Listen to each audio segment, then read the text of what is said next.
John Kohler with GrowingYourGreens.com. Today another exciting episode for him here once again in South Florida, and I got a cool episode today because I'm going to show you guys what is possible in just a standard residential lot, how you guys could grow some food, right? We're here in suburban, as you guys can see, everybody's got their little houses here and their lawns, and I believe this is a waste of space, because simply the lawns, unless you got kids and the kids actually play on the lawns, there are a lot of maintenance. You got to mow them, you got to do all kinds of stuff, and they don't really provide you any value to your property. Whereas, each of us eat 3 meals, every day. And a much better use of space, instead of growing a lawn, is to grow things that you could eat. So actually you could spend less money at the grocery store, right? And I think it's sad that most Americans simply choose not to grow their food, and I believe this is for a very important reason, is because we've been taught to live in the system of being enslaved to go to the grocery store or to the fast food joint or the restaurant to buy our food, when really we need to take our own power back to grow our own food. I mean, we're taught reading, writing, arithmetic, science, history, and all these things, and I don't know how useful history is to me these days, but we're not taught how to grow our own food and to become independent. And that's why I make all these videos for you guys. If you guys haven't watched me before, be sure to check my past episodes. I have over 1,100 episodes now to teach you guys how to grow your own food at home. And I'm glad I have yet just another example of how you could do it in a standard residential, house, even if you don't have a lot of space. So we're gonna go over to my friend Paul's place just down the street here and show you guys what he's choosing to do in his yard instead of just simply grow grass. So this is my friend Paul's house right here. As you guys can see, he's got the lawn, and he had recently, purchased this house, I don't know, a year ago or something like that. And he's slowly been converting and growing food in the front yard. So, he doesn't have any vegetables in the front yard, but what he does have are the fruit trees. And you guys can see he's got a bunch of coconut palms, because in general he knows that people aren't gonna steal your coconuts. That's, their name is John Kohler, but I'll knock first. But he also has things like the star fruit and Chico Sapote in there, and then also on the other side of the yard, he's actually getting dumped a lot of, resources to build his fertility, including manure, as well as, wood chips and shavings back there.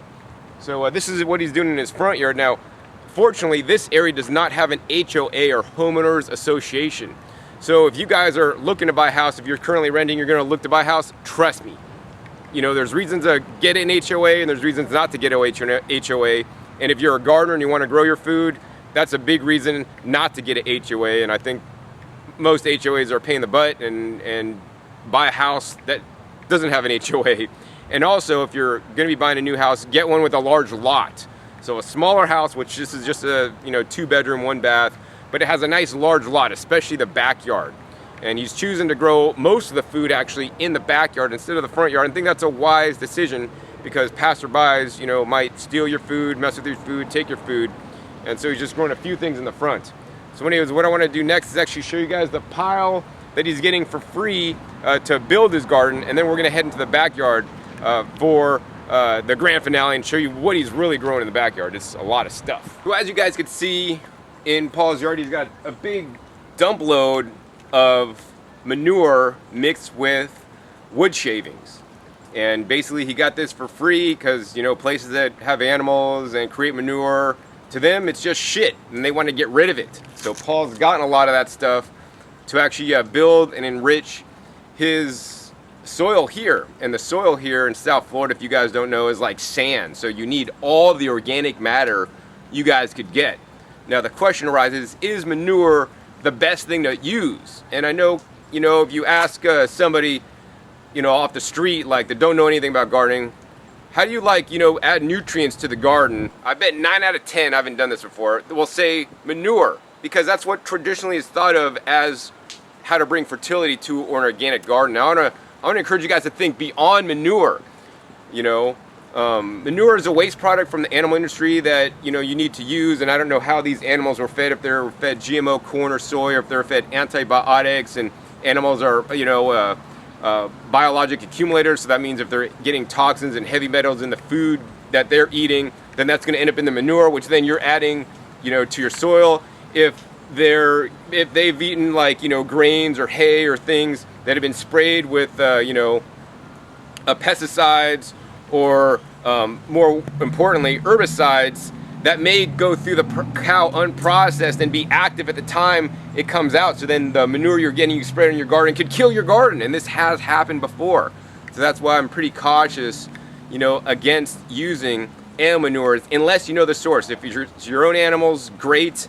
But most oftentimes, you know, the quality manure may not be that good. And in my opinion, manure is not the ultimate fertilizer anyways, right? It's not the ultimate fertilizer. And why would I say that? Well, think about it. To make manure, the cow eats something, it takes out what the cow needs, all the nutrients, the protein, and all this stuff, and then it poops out what it didn't need. So you're getting the waste product. I would rather use, you know, grass, leaves, you know, plant clippings, food scraps to make and add nutrition to my yard without having the cow take out what it needs, because now you're getting something less nutritious.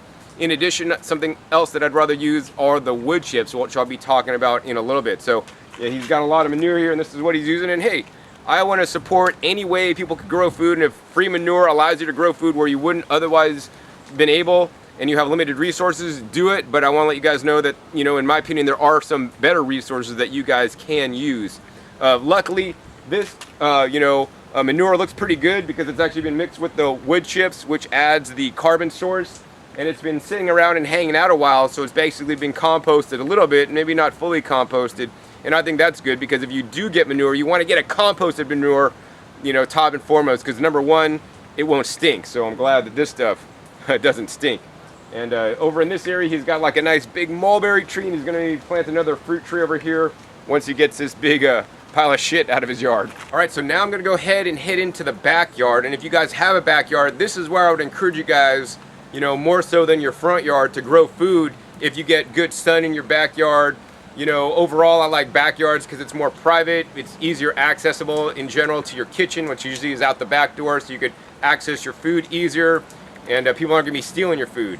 So anyways, let's go ahead into the backyard and show you guys what he's got growing on. All right, so you guys can see, once we get into the backyard, you guys can see what he's got. He's got a lot of lawn because he hasn't removed that yet, but I've consulted with him on what he should do, in my opinion.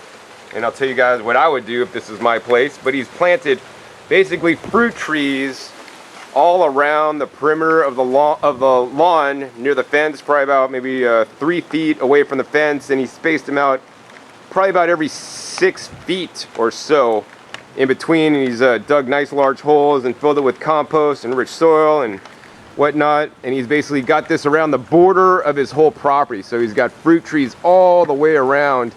And he's got a variety of fruit trees, you know. And then in addition, in the middle here, he's got a nice big raised bed, and he's doing it the Back to Eden gardening style. And he's got a nice bed over here, you know, with further of the manure, compost, and some plants growing. So what Paul has done is he's planted some of his favorite fruit trees all around the perimeter of his yard, and he actually has one vegetable tree right there, which I'll go over in a second because that's actually quite important. So Paul really likes and buys a lot of lemons, so he's planted things like the Meyer lemons here. He also has some other citrus, including mandarins and oranges and whatnot. And then he also has some avocados, which I'm going to talk about in a little bit because he loves avocados. And aside from just the fruit trees, you know, a lot of the area is not yet developed, but he is growing things up the fence. So the fence is one valuable part of your lot, of your real estate that you have to grow on. And I would encourage you guys to use your fence line to grow things up vertically, because you can grow a lot of food on a fence line, and some of it's actually quite delicious. So what he's growing on the fence line are mainly two things: the passion fruits, and he's got these guys, the bitter melons. So I want to show you guys more about the bitter melons and how they can really be good to grow, because they actually fill in, they look really nice, and also they provide a really delicious fruit to eat. So now we're at his fence line. I want to show you guys that he has a fence here, and he's got the bitter melon vine growing up, and I kind of like the smell of the bitter melon. It has like a cool, unique smell to the vines, and I want to show you guys the fruit. I got one down here. We'll show you guys. And this is the fruit it makes. So like in some cultures, you know, the bitter melons are eaten when they're green and cooked and eaten, but I like to wait until they're fully ripe, and this one's actually fully ripe right here. And you could know because it starts to crack open and break open, so you can see it already started to spring a leak right there. And we're just going to go ahead and break this open the rest of the way, and let me show you guys what's inside there. So inside there are these like little red seeds with some fruit pulp around it. So I'm just gonna go ahead and eat the seeds. Now I'm scraping off the fruit pulp with my teeth and then spit the seeds out to grow more bitter melon. I like these seeds because they're actually very high in antioxidants. They're really neutral flavor, they're not that sweet. And this is what happens, you guys can see these things are hanging. They actually open up on the plant and just open up, and it just opens up like this so that the seeds could drop out and then, you know, regrow the next season. So yeah, the bitter melon's also used in, you know, Chinese medicine. Really good plant to grow, and it's a great use to grow up a fence because it'll actually fill in really nice, and here in the tropics it'll grow year round. So here's the next tree that Paul is growing, and it's not a fruit tree at all. I mean, it kind of is in a way, but this is known as the moringa tree, and if Paul is telling you this, he'd say it's moringa. But it's moringa, and this tree, all the leaves on this tree are like a vegetable. You could eat this just like you would kale, and it's actually more nutritious than kale. A little bit stronger tasting than kale. And this tree will also produce flowers that are edible, as well as the seed pods, also known as the drumsticks, that are eaten in their immature state. When they get more mature, you could actually just harvest them and save the seeds, which are also edible and have been used to purify water. So this is yet another one you're going to want to definitely grow in South Florida, you know, if you have some real estate to grow some trees. All right, so generally rain, sleet, or snow will not keep me from making a video because I'll just be filming in the rain, but the problem is the camera's getting too wet and I don't want the camera to fry, so then I couldn't make any more videos this whole trip. So I came into this patio area that's screened in, so it's protection from the rain overhead, and he's got the screen so the bugs can't get in. So that's really nice, but I can show you the rest of the yard from here, so that's really cool. Now, if I had this screened in area, I would use this area, especially the parts that get more sun, because I know some areas get more sun than others, to grow container plants inside that's even a little bit more protected, you know, from the elements outside. You know, I would encourage you guys to use all the space you have to grow food, whether that's sprouts and microgreens, or whether that's, you know, potted container plants, you know, that might not like full sun like he has outside. Maybe some lettuces that will do, you know, good in warmer climates, you know, that won't get direct sun, so they don't bolt as quickly, or things like arugula in self-watering containers like the Growums, like the Earthbox, or like the City Pickers, you know, self-contained planters. So yeah, use all the space you guys have. You could also set up and do cuttings and start your nursery seedlings in here, all kinds of stuff. So he has one amazing property here that he's starting to develop and grow on, and I'm glad I'm here to share some of my ideas with him on how he could even improve this and make it better. So as you guys can see, he's got like fruit trees every 6 feet. He's got a dragon fruit cactus. He's got mango trees. He's got the sapodilla. He's also got the mamey sapote over there. He's got a fig over here. Let's go ahead and turn this more. And he's got mangoes, papayas, passion fruits. He's got sour sops, all kinds of cool stuff happening. And he basically chose the fruit trees that he likes the most to eat, right? He's always got a jackfruit over there. And that's what I encourage you guys to do. You know, if you don't know what fruit trees to plant, you know, check my past episode. I just had an episode at Excalibur Fruit Tree Nursery, you know, with the top 10 fruit trees or fruiting crops that I would plant if I lived here in South Florida. But yeah, with the year-round growing climate, it's amazing, and I love South Florida for the weather and for the trees that can be grown. And I believe that everybody who lives in South Florida should grow some edible, you know, shrubs and trees, right?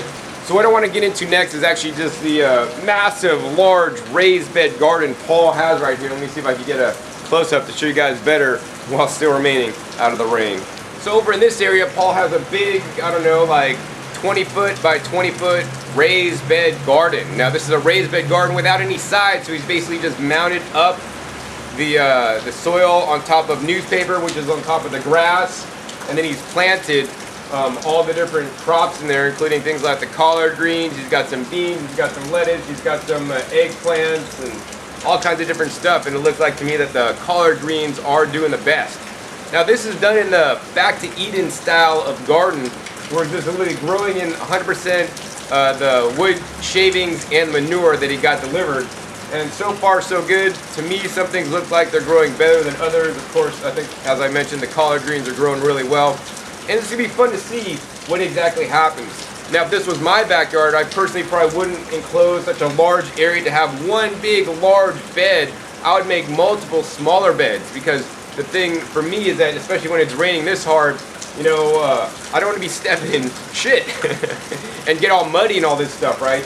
So what I would do is I would make 4-foot wide beds, and just have them run the length, and then in between have like minimum a 1-foot walkway. Maybe I'd like to have 2 feet, would be a little bit more nicer, and have a walkway in between, because this way you don't have to step on your soil. Because another thing he's doing is that he's actually not tilling the soil here, which is really good. Now, I'm a bit concerned because I've seen places that have wood chip things and they don't put down, 5 layers of cardboard, and with some of this grass, which is pervasive, it's going to actually come up and come through, which is not going to be a good thing. So yeah, it'd be interesting to see how that all works for him in the raised bed garden. And he also has another garden like against the side here where he's done pretty much a similar thing and just planted a lot of crops. And this is, still get some good sun, basically using concrete blocks as the edgings. Let's see, so aside from just making individual beds, I'd also put, sides on the bed to contain the soil so it doesn't actually run over. Whether that's concrete blocks or some wood, some plastic lumber, something to, hold the soil up so that it doesn't keep eroding away. And the other thing I would do, instead of, how he just basically covered the space with newspapers and then put the compost on top, which is good, I would want to basically smother out all the grass before I even started building on it. So I'm going to go ahead and give you guys another shot of the yard with basically his fruit trees on the other side of the yard, and explain to you guys why he arranged some of the fruit trees the way he did. Alright, so as you guys can see, this is the other side of his yard with he's got fruit trees once again planted every 6 feet and a variety of different fruit trees planted. And basically, one of the things you want to take into consideration when planting your garden is, where does the sun come from? Like, where does the sun rise and where does the sun set at? So you guys could maximize the benefit of your yard and the sun that you get free and clear each and every day. So on this side of the yard, he was smart because the sun rises on this side. He planted the shorter fruit trees, that don't get as tall. And then on the other side of the yard, the side that I was showing you guys originally, that's where he planted his trees that are going to get a lot taller, so they're not going to shade out, his vegetable gardening that's being done in the middle. Plus, he intends to kind of keep the, trees a little bit shorter. So one way you could do this is to get dwarf trees when actually you purchase them. So actually the coconut trees he purchased were in fact dwarf trees. This also makes harvesting them much easier when they're not super tall, so I do recommend dwarf coconut palms, as well as some other dwarf trees if the situation is right. Some dwarfs can produce, a good quantity, and others, may not produce a good quantity of fruit, and it depends on, many factors aside from it being just dwarf, because that's one consideration you may want to take in before purchasing a fruit tree.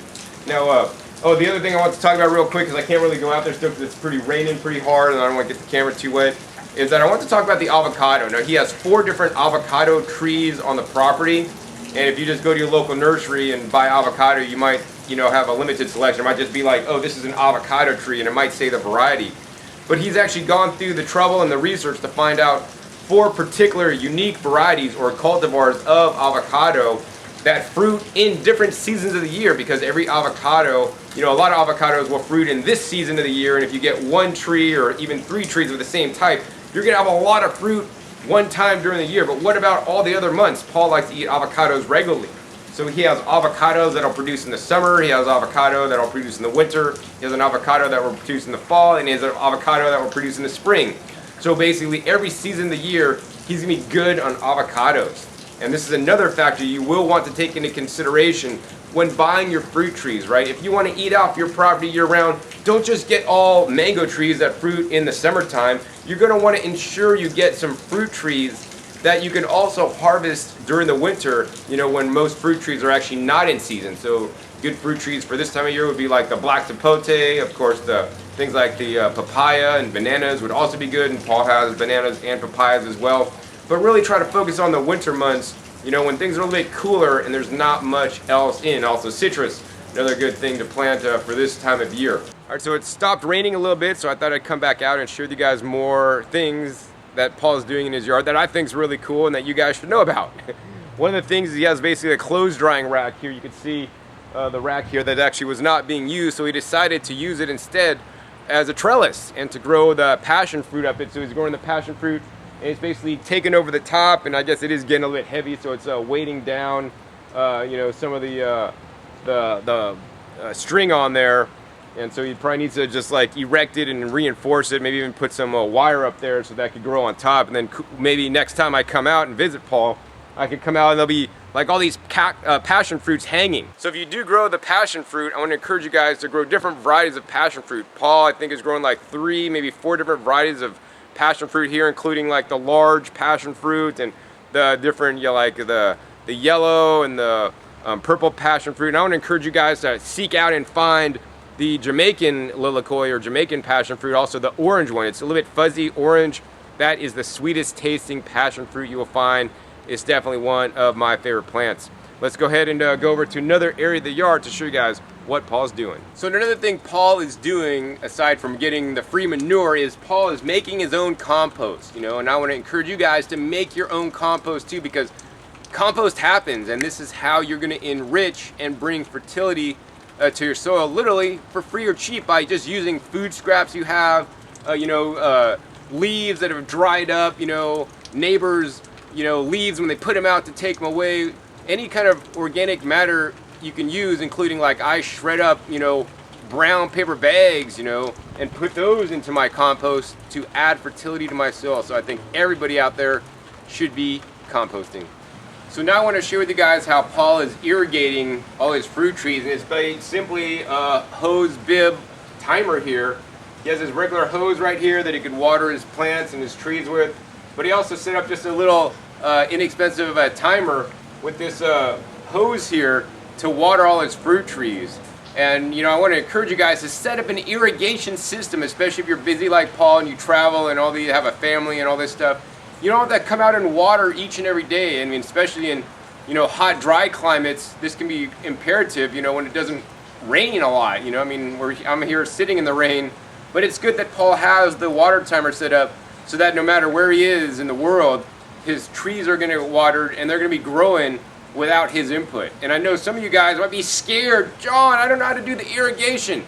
I mean, irrigation is super simple, super easy. You're going to want to check my other videos on irrigation. I have many videos that break it down and show how easy it is to get it going. And the worst thing with irrigation, if you don't do it right, you could turn it off and you could stop the leak. And if it's working, then it's going to work great for you. And if you have a leak, that's all right. Figure out why it's leaking and then fix it. I mean, the tubing here, there's no soldering, there's no kind of like anything. You cut the tube and you just fit it in these pressed in fittings, put a couple of drip emitters in, and you're done. It is super simple, super easy. So I want to encourage you guys to go out and put irrigation in, if you think that's stopping you. And I don't want you guys to have no reasons for not putting in a garden, because there are none. It is really easy, and I know a lot of you guys have never gardened or grew anything before in your life, but you can do it. You can do it. And just like you had to learn how to walk, just like you had to learn how to speak and understand English, you can learn how to garden too. And it's just because we're not taught these things like in school, that we might be afraid of them or have a fear about it, that we're going to mess up. And if you mess up, that's all right. You learn something new. So do it, learn from your mistakes and do it differently the next time to create success in your life. And that's just simply what I've done, over all my years as a gardener, and what I'd like to encourage and share with you guys as well. All right, so now I'm out at Paul's large raised bed here in the backyard, and what we're looking at here are the collard greens. It looks like they're growing amazingly, and if you live in South Florida, that's one thing you definitely got to plant. He has a lot of these planted. Over at the end, they also planted some lettuce. I don't know if you guys could see it, but it's already bolting. So it's probably a bit too hot for lettuces to grow here, but the collard greens, they love the weather. Georgia Southern collards, top pick for the South and South Florida as well. And what I want to share with you guys now is actually, what I would do if this was my yard, how to develop it further, what to do differently, how to change things to even make it better than the results that he's getting. I mean, all his fruit trees, he had some challenges with some, but they all look fairly healthy and they're growing. I mean, they're juveniles right now, right? So they just need to grow and get bigger. But this is what I would do, okay? So number one thing I would do is I would ensure my fruit trees got proper nutrition. Besides just the manure that many people put down, I would, be sure to put things down like the rock dust or the trace minerals. Also things like some good high quality worm castings such as the Worm Gold Plus, and also spray the soil as well as the leaves with a good quality compost tea such as the Boogie Brew compost tea, because we really want to get that biology action going, because it's the biology converts nutrients that's in the soil, in the organic matter, for the trees and for the roots. Another thing I'd probably put or inoculate if it wasn't done already, hopefully it was, because it's always better to do it at planting time, is inoculate with the fungi or the mycorrhizae. That's really important, for the fruit trees. This will encourage them to grow faster, and when your fruit trees grow faster, they're healthier. Guess what? They're going to produce earlier for you, and they're going to produce more abundant crops for you guys to eat. In addition, I would also use the same amendments for the garden. Spray the ground down with the compost tea, add the rock dust, just by basically pulling back on the sides and just kind of adding it on top if it wasn't already added to the soil. Another thing I would do to add trace minerals to the garden is I would do weekly foliar feedings of things like the Ocean Solution trace minerals to get my plants trace minerals, on top of the leaves, and then also, irrigate it into the ground as well for the root zone. And that's probably the thing I do the most to, add further fertility besides just manure, because I think that, while we can't live on food alone, I don't believe our plants will live optimally on manure alone. I think it's raining a little bit more now, so I'm actually gonna go ahead inside and finish this video for you guys. All right, so now I'm out of the rain, and I wanna go ahead and share with you guys what else I would do in Paul's yard if this were my yard, right? And because I've traveled extensively to a lot of different farms and gardens and see what people's done, know what I've done, knows what works, I'm gonna make some recommendations for Paul or for other people that are in this situation, right? So one of the things actually Paul did mention to me is that he's like, John, mowing my garden is a pain in the ass. The grass grows really good, but mowing it's a pain in the butt, and he doesn't want to hire a mower because he's too cheap like me to do that, or hire a lawnmower guy. So he mows it all the time, and he really wants to, get away from the grass. And like, I believe, in an orchard setting, like grass is probably one of the worst things you could do, because the grass is soaking up nutrients, right? And you're not using your space effectively, in my opinion. In my opinion, based on places I've visited, places I've seen, and just what I believe, a better thing to do would just be to basically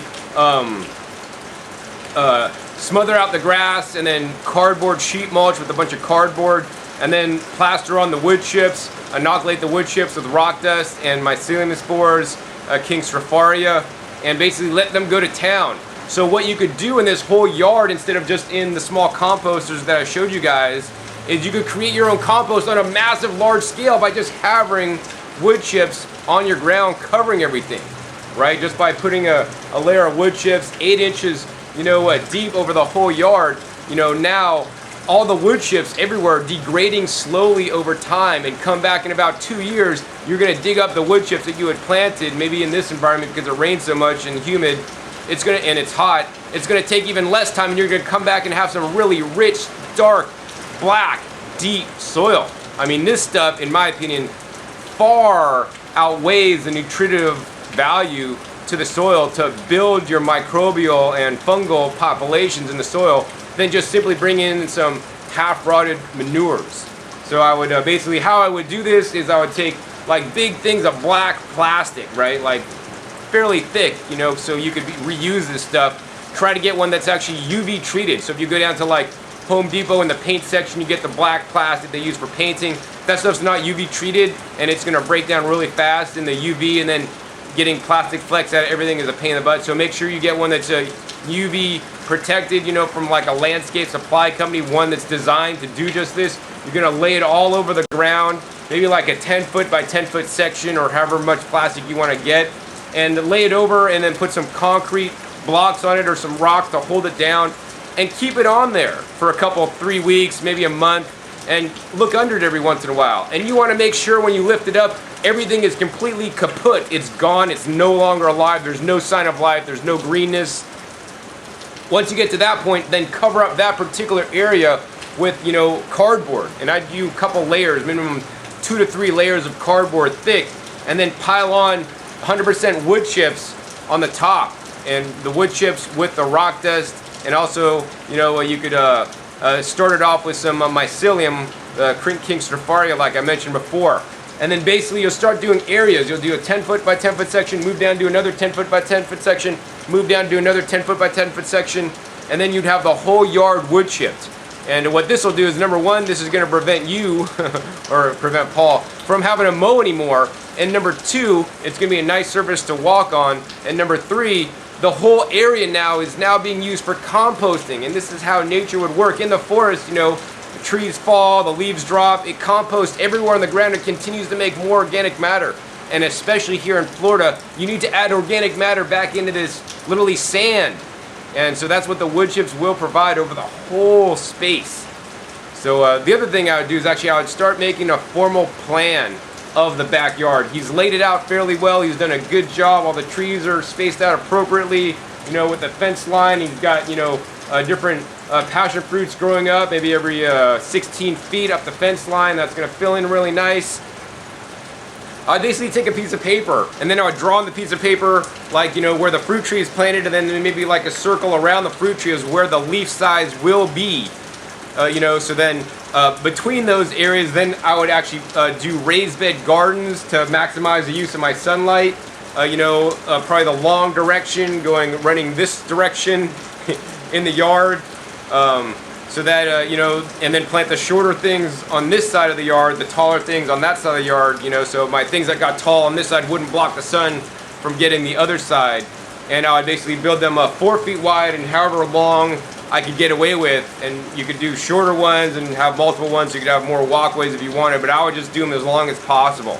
And I would, you know, build in the irrigation in those as well, using either the AquaJet or some kind of a drip irrigation. And once I got all my raised beds planned so I know where they're gonna go, basically by that time I would have solarized and put wood chips everywhere, and I'd basically just move the wood chips aside and then build the raised beds and then fill that with some good, you know, compost. And then still, you know, do the wood chips in between the beds as the walkways, okay?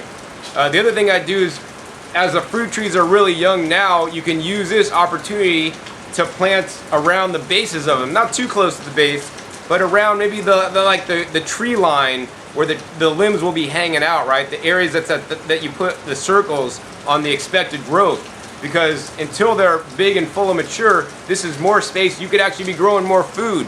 So what I would do in this space is I would maybe like come out a couple feet from the trunk and then maybe pull back some of the wood chips, because I've got it all wood chip by now, and then I pile in some compost. You know, if the wood chips are, I don't know, 12 inches high or 8 inches high, I'd probably come up, dig back until I got to the cardboard, and then maybe like fill it like 6 inches high with some good compost. And what I would plant in this area are something like the sweet potatoes, right?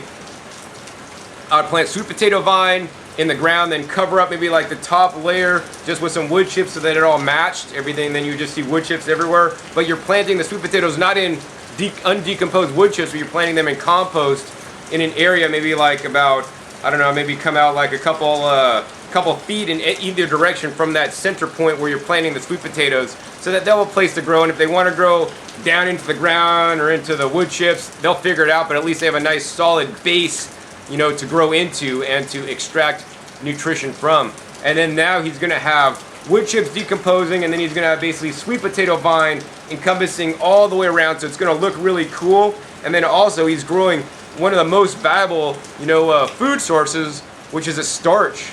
You know, besides the fruits, which are delicious, you know, the starches are really good food, and peoples of many different cultures have lived on starches for years. And I think one of the challenges with America is that people eat, you know, far too much animal products and not enough carbohydrates in the form of fruits, starches, and grains and whatnot. So I want to encourage you guys to eat more things like sweet potatoes, which in my opinion are much healthier than eating meats.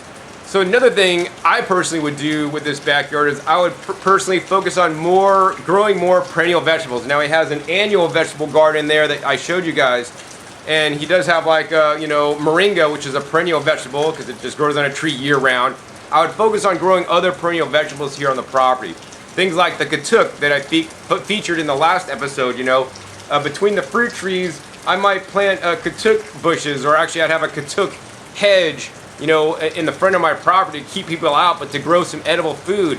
I grow things like the Malabar spinach, up a trellis, up the fence in another area to have, the delicious edible leaves year round as long as it didn't get a frost. And also, more importantly, the delicious, nutrient-dense, high antioxidant, dark, black, purple berries. I'll put a link down below to a video that I actually harvested my Malabar spinach berries, and man, that juice was amazing.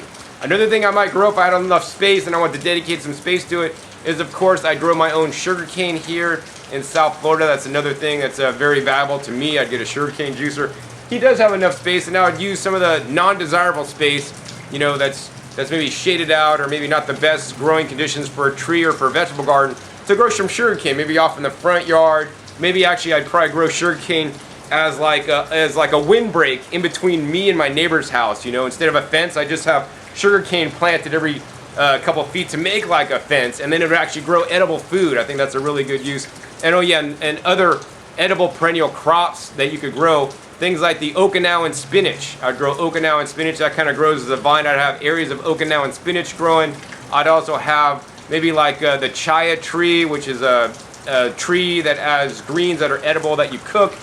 Another thing I would personally grow is something like the Janera procumbens, also known as the longevity spinach, which is going to love the tropics because it is from the tropics and it should grow year-round.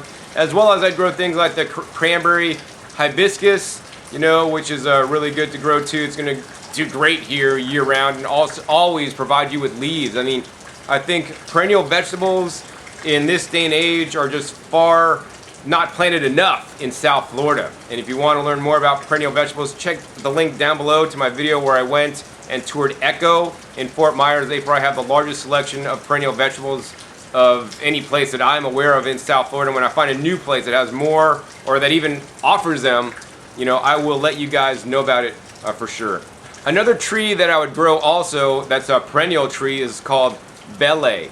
And that tree actually has edible leaves that kind of taste similar to lettuce. They're really mild flavored, not strong like moringa, and that's really another valuable crop to grow. Now, getting into some of the other more exotic, standard annual vegetable plants that I would grow are things that would do well in the Florida heat. I mean, people think you can't grow in the Florida summers, right? Because it's too hot, but his grass is growing year-round. Why can't you grow some edible vegetables year-round? You can't grow things like lettuce in the heat of the summer, but there's plenty of other things you can grow here in South Florida. So I would grow some of the ones that have done well for me in hot Las Vegas. The dinosaur kale, probably the top pick for kale. I'd grow the Swiss chard, another really good vegetable that doesn't mind the heat, right? Another one I grow is the Egyptian spinach. That's another great one as an annual that'll do well here. Of course, I like the okra as well. Okra is, I think, a very great food, and it grows quite well here. I didn't see any okra planted. They do have some eggplants going on.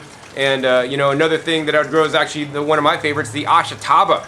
So they've done a lot of research on that. It's a really anti-cancerous plant. I'll put a link down below, where I harvested my ashitaba seeds for you guys. But I'd grow the ashitaba and see how it does here. And of course, I'd want to also focus on some root crops besides just the sweet potatoes below the trees. I'd plant something like the yacon. Yacon would do amazing here. It's known as earth apple. They're quite sweet. They're quite delicious. And of course, I'd also take my least desirable space to grow something like the Jerusalem artichokes that should also do well here and were native, to America. Of course, some of the other things I'd grow are some other crops that were native to this area, such as the Everglades tomato. That makes a small little tomato that grows in the Everglades here in South Florida, and just grow that in there and let it just kind of take over, so I actually would have tomatoes all year long. And of course, another one I'd grow, up a trellis, up a fence line somewhere that I wasn't growing anywhere else, because there is a lot of fence line, or maybe even up a tree or something like that, is the Seminole pumpkin. And those guys are really cool. They're nice, good storage, pumpkins that'll last a long time off the plants. You could be eating them year round, and they do fine in this heat here.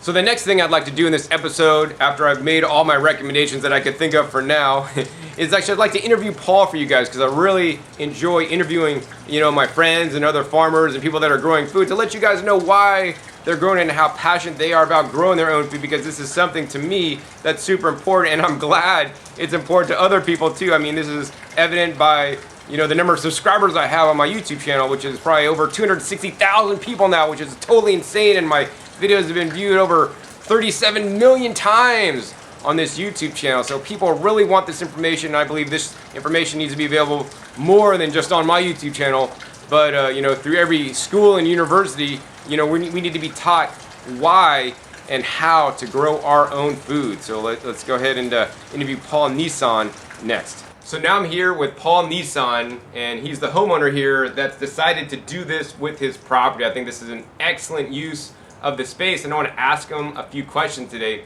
So Paul, why did you decide to put in all the fruit trees and the garden here instead of just growing a lawn? Well, several reasons. One reason is, like you said, homeowner.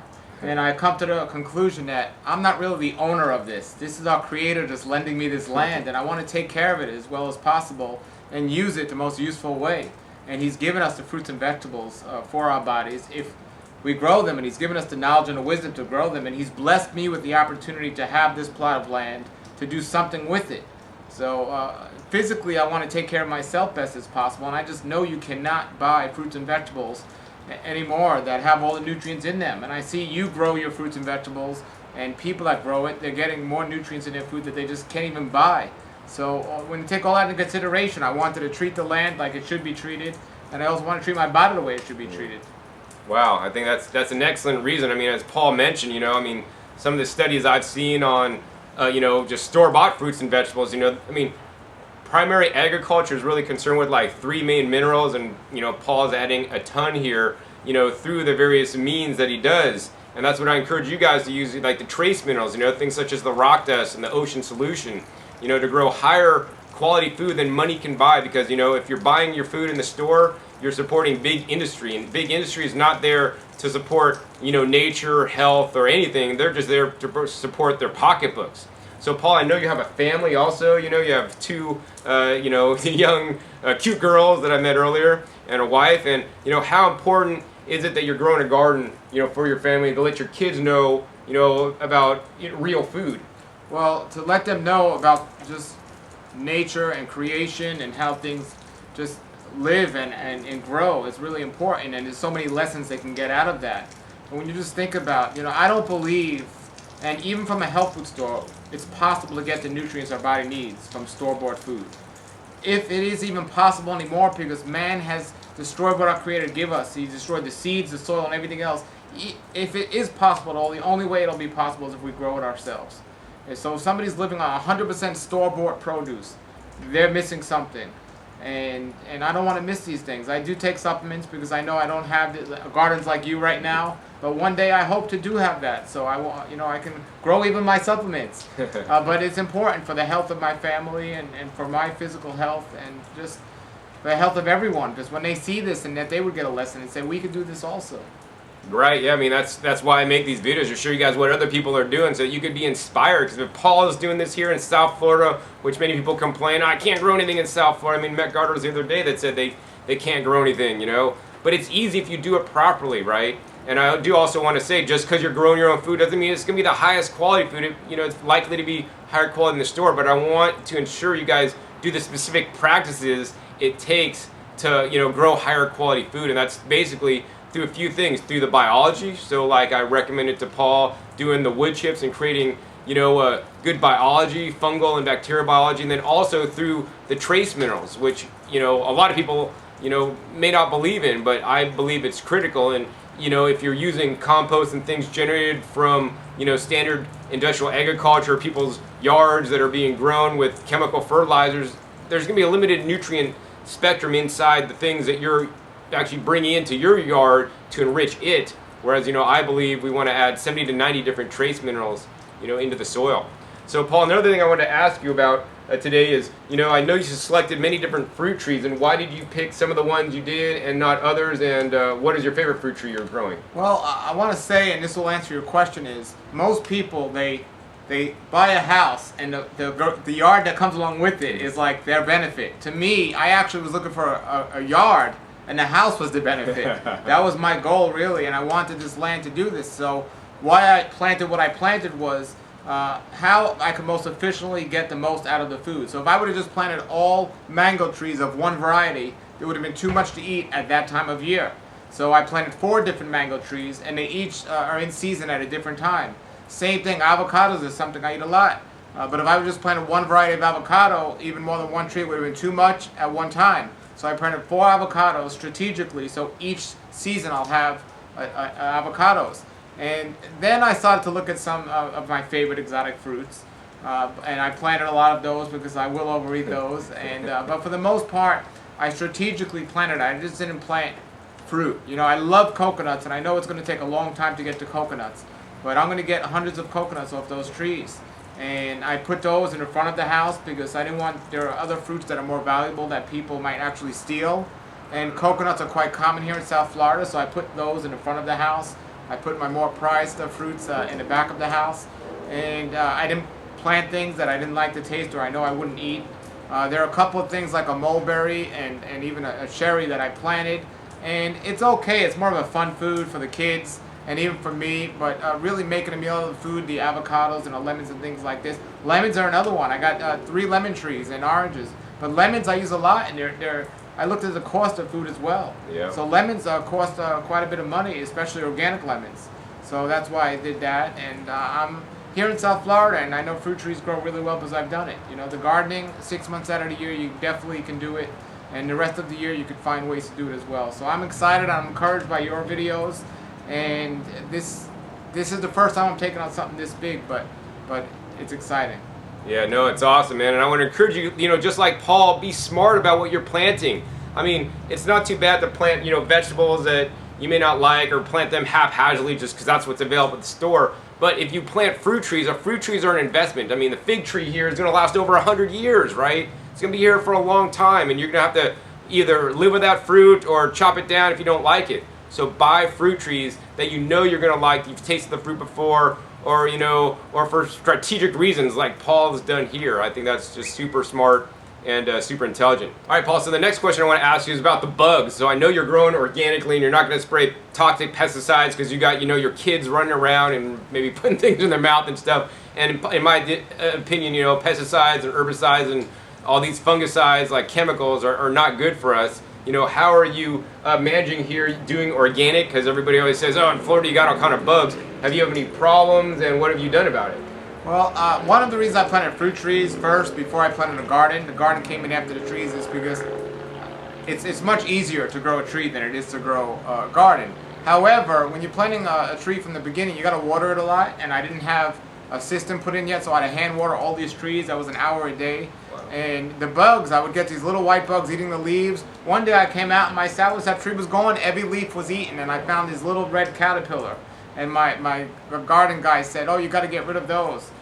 So, you know, the bugs were a problem at first, but, you know, as the tree grows, you learn to deal with it. I've had these experiences before with my other trees, but the trees just thrived. Water was a big one for me, though, because in the summer it rains here a lot, but when it's not the summer, you know, the trees aren't looking as good, especially when they're starting out.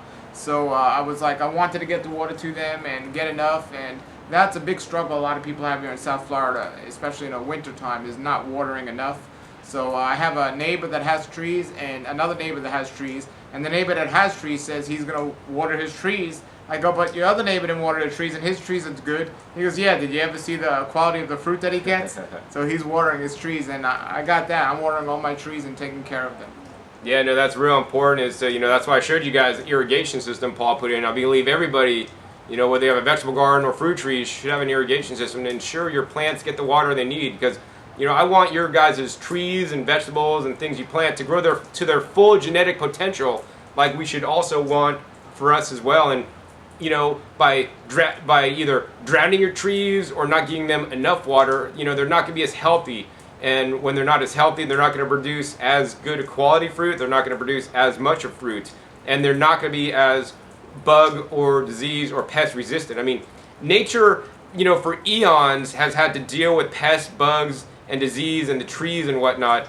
And, you know, 100 years ago, there was no such thing as pesticides to spray on the trees, right? But what we did have is we had healthy soil because, you know, nature knows how to do it. And, you know, we had healthy soil, and then the trees would be healthy so that they would have their own built-in, disease resistance. So that's why I think, proper fertilization and providing proper nutrients to your trees are critical as well. Yeah, speaking about water too, it was quite challenging because did I want to get a well or did I not want to get a well? And you got to weigh out the differences. And there was a well here, but it wasn't working. And I thought, well, let me try it without the well first and see actually how much it's going to cost to see if it's going to be worth the investment to actually get a well. And then also putting the sprinkler system in or the irrigation system is, which one do I want? And I went really cheap, just with poly pipe, dug it underground. But my neighbor went a lot more expensive. So it's a lot of decisions made that you don't think of until you do it. But the only way you're going to learn is to do it. Right. Yeah, I mean, there's expenses to the well, and there's pros and cons using city water or a well or whatnot. And if it wasn't too expensive, I would probably get a well in, because I think the water coming out the ground is probably one of the best water, unless it's contaminated.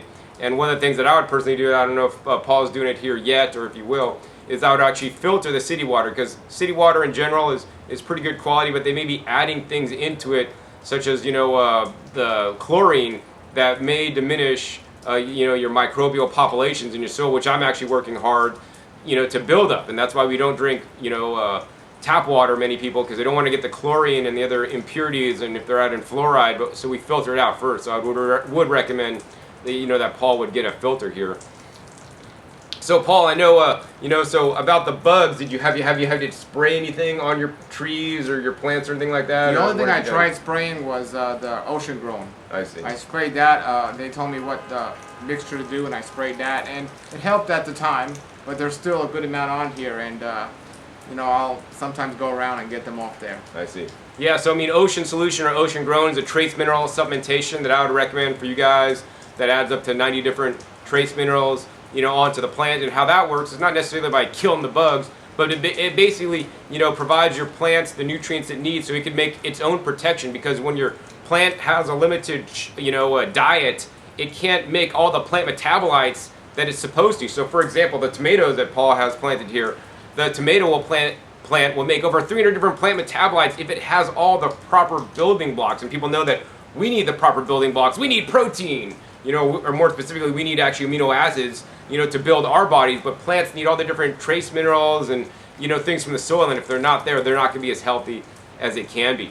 Yeah. The other things that I would actually spray, if I need to spray things here, I would use like a neem oil, Dr. Bronner Salsa soap. That seems to, do pretty well against most bugs. And of course, like Paul's done, I always recommend you guys to do first is to basically do manual control.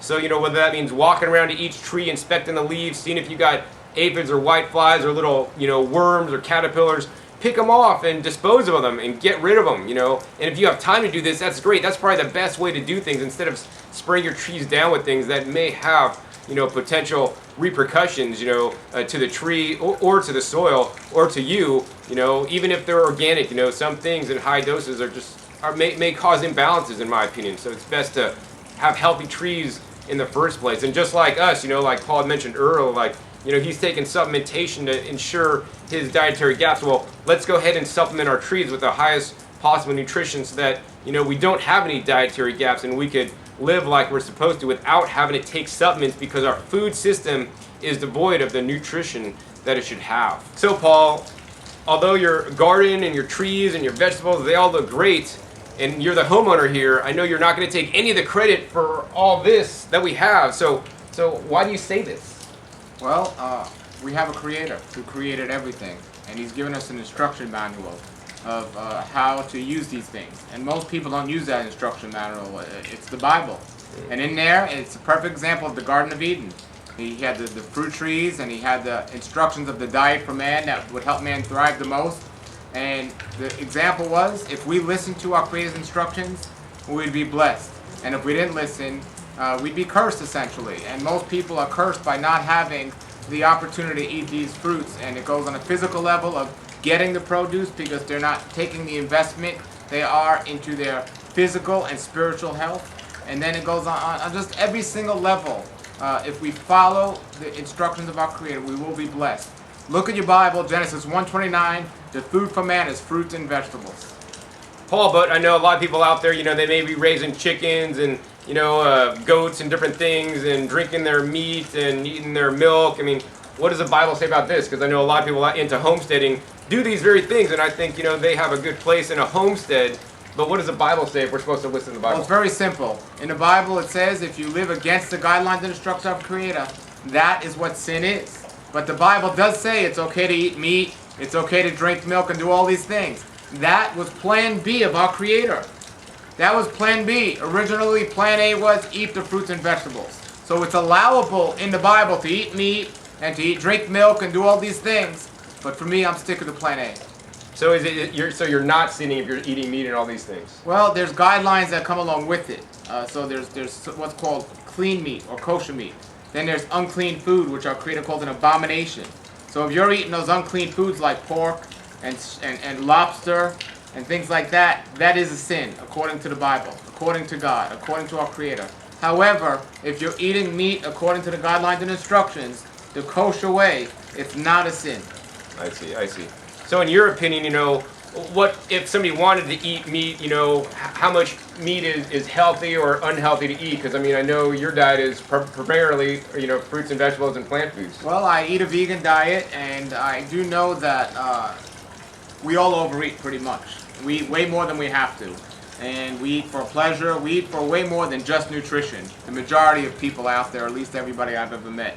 And people that eat meat are eating way too much. When they ate it during the biblical times, they didn't eat it as much as they do today. The amount of disease is a perfect example to monitor if you're doing too much. If there's no disease and you're eating meat and you're eating the right type of meat, then you're eating not too much. But if you are suffering from some type of ailment, you're eating too much. So it's not for me. Each person's an individual how much they need. But the fact that people get sick, they're eating too much. You could eat too much meat, you could eat too much fruit, you could eat too much vegetables. And if everyone was doing the right amount, we wouldn't be getting sick. Yeah, I mean, I think that's important, you know, to be balanced in your life, whatever that is to you. Of course, I have my own opinion of what balance is for me and my body, because I listen to my body. And, you know, one of the things I have learned, Paul talked about overeating. One of the things I have learned is that by eating higher quality food, you need to eat less food and you're more satisfied. Because if we're eating, you know, foods that are faux foods because they don't have the nutrition in there that they should, or the flavor, the taste, and flavor and taste are actually indicators of the nutritional quality, then we're going to constantly want to be eating and maybe even overeating, especially things like the calories, which is so prevalent in this day and age. So if you'd like to you know, hear about what Paul is talking about, you know, Paul has some YouTube channels and does a lot of education in his own right. So, Paul, how can somebody learn more about you, your work, and what you're doing? Well, if anyone wants to see my health information, I have a website called The Raw Life Health Show, and I have a YouTube channel by the same name, The Raw Life Health Show. And if you want to see my Bible videos, I have a website called TorahLifeMinistries.org, and that YouTube page is Health Watchman. Awesome, Paul. Yeah, so I want to encourage you guys to reach out, check Paul's work out. You know, he's been a friend of mine for, man, I don't even know, over 10, 15 years now. He's a good guy. I'm glad he's finally got a place where it actually grow on a large scale, because, you know, I have videos before with Paul where he just kind of converted a little condo patio. Actually, we did it together. I'll put links down below. That was fun. That was like his first foray into growing food, and, you know, he did a great job and growing a lot of stuff. But now that he has a house, he's really going full tilt, and hopefully he'll take some of the advice that I shared with him in this episode. Next time we come back, it's going to be a full-on permaculture food forest here in South Florida. Well, let me say, before, you know, when John took you around, it was one tree in the middle of the yard. It was a big shade tree. That's all that was there. I mean, this tree was big. It covered pretty much the whole yard. And I knew the people that had the property before, and, you know, they had all this potential, but they didn't do anything with it. And the first thing I did when I moved in, literally the first thing I did was to make plans to get that tree cut down. And then when I got that tree cut down, I made plans to get all what we got going on here, or what we got growing on here. But, you know, don't let a tree get in the way. We cut that down, and we'll have a lot of shade eventually. Yep. Yeah, and one of the things I want to encourage you guys is by the inch it's a cinch, by the yard it's hard. I know when you have a property and you buy something, I mean, you got to probably already fix up the house and do house things, but, you know, don't think you're going to create this overnight. Do one step at a time, make a plan, lay it out, and, you know, slowly but surely, you know, every weekend, every free day you have, work on it. And that's simply what I do in my life. Every day that I'm free at home, I go out and play in my garden. And to me, this is just fun. It's not work, because, you know, I think we should all be just having fun in life and just do things that you guys enjoy. So any last comments you'd like to share with people, Paul? No, just check out the videos on YouTube. John has great videos. If you have any questions about gardening and what to do, I know to a lot of us it's a foreign concept, but the best way you're going to find out is to try it. Yep. That's the best way. So try it and see if it works. And maybe John will come out and see something in your yard that he's never seen before, because it's really cool to try things that are new. I mean, I got a compost toilet. And sometimes we in my previous house and here eventually we'll get into human manure and things like this. And there's so many different things out there that people have done and follow what has been successful. But there's also so many things that people haven't done yet. So be a leader and be an inventor and try these things out. And that's the most important thing, is have fun with it. No matter what you do, have fun with it. If you're not having fun with it, don't waste your time. Yeah. Pretty much well said, Paul. So yeah, I want to thank you for having me out today. Thanks for coming Thanks out. for showing, allowing me to share with your garden and your wise words with my viewers today.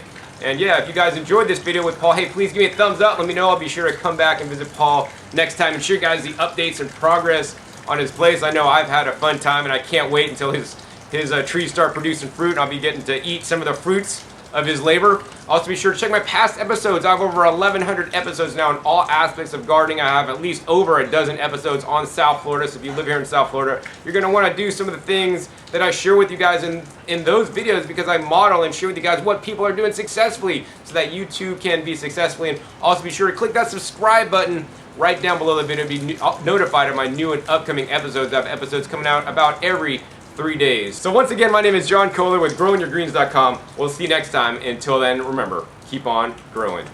All right, this is John Kohler with GrowingYourGreens.com. Today, another exciting episode for you. I'm traveling here, and it's currently the winter time, but you wouldn't know it, and that's because I am in South Florida. Pompano Beach, Florida here.